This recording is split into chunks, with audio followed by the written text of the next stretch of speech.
Сәлеметсіңдер ме балалар? 1 маусым халықаралық балаларды қорғау күні. Мерекелерің құтты болсын.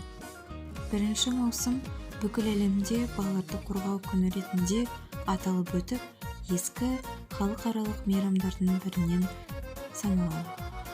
Балаларды қорғау күні мереке ғана емес, сонымен қатар болашаққа бағдар жасайтын маңызды шараның бірі. Адамзаттың алдында тұрған зор міндет болашақ ұрпақтың бақытты өмірін қалыптастыру.